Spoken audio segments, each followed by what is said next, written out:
Hey, what's up guys? Now, before I start talking about different types of exercises and show you how to do them, there are a few very simple but very fundamental concepts that I want to talk about.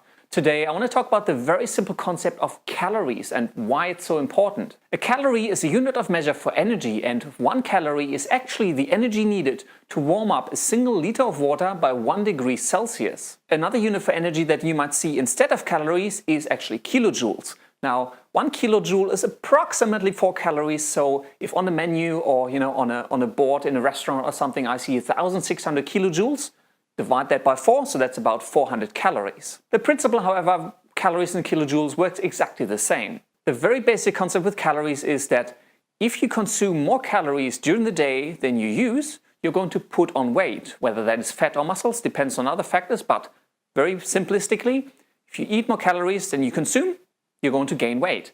If you burn more calories during the day than you consume, you're going to lose weight. The only variable in that process is how many calories you yourself burn, and that depends on a whole lot of different factors, from your age, your activity level, your current weight, your metabolism rate, and a whole bunch of other factors that I'll discuss later.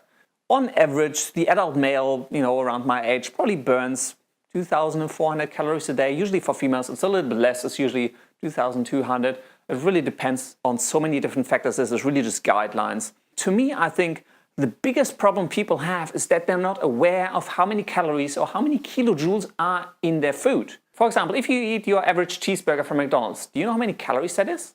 Now, that is approximately 300 calories. That is actually enough energy to warm 3 liters of water from freezing point up to boiling. That's quite a lot of energy, and yes, I know for all you physicians and mathematicians out there, I'm kind of averaging because obviously physical properties of water change at different temperatures and pressure levels and whatnot.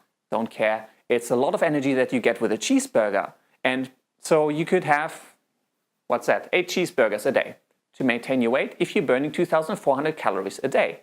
But for a lot of us, we may burn a lot less if we're a bit more sedentary, we're sitting more on the desk, we're not doing as much exercise. You're burning a lot less calories, so you're going to push past that point where you're gaining weight really quickly. Here's an unpopular opinion for you. I see a lot of people who are kind of a bit overweight and they're blaming it on their parents. They're basically saying, oh, my parents are big, therefore I'm big, it's my genes.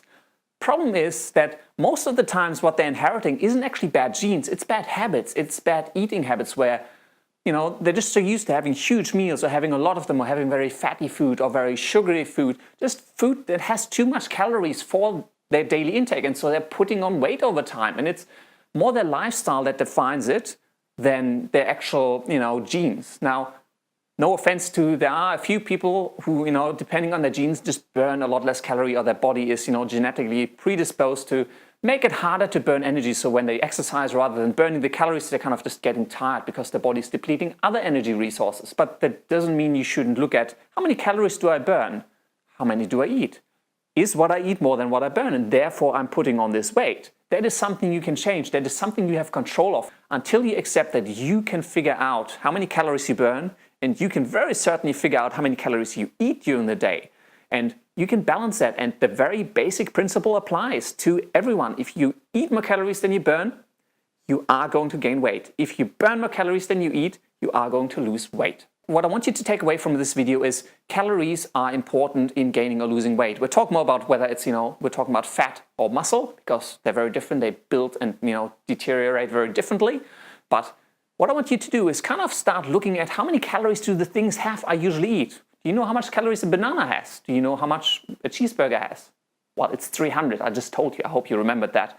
But try to figure out how many calories you actually consume in your average meal. You'd be surprised how much you sometimes find in even smaller portions, just depending on what's in there, the types of ingredients. Especially if you buy packaged foods, it's literally written. It's on the label. It'll say how many kilojoules and how many calories are in there. Just check it out, even if it's just for interest. Even if you say, I don't want to do anything about it, just have a look at it. The average adult male, probably about 2,400 calories, female probably 2,200, 2,000, depending on your activity level, age and weight and whatnot. But go and have a look, find out how many calories is in stuff. It's actually really interesting, and it just opens up your eyes to certain habits that you may have that you may never have broken if you didn't know about it. And to me, even though talking about calories seems kind of stupid because it's such a simple concept, I did want to talk about it because it has such an impact on how you exercise and how you stay fit. I really hope you enjoyed this video. There's plenty more exercise videos coming. If you enjoyed this video and you want to see more, make sure you subscribe by clicking the subscribe button up there. Click that like button, share the video around. It does help me out a lot, and I will see you in the next video.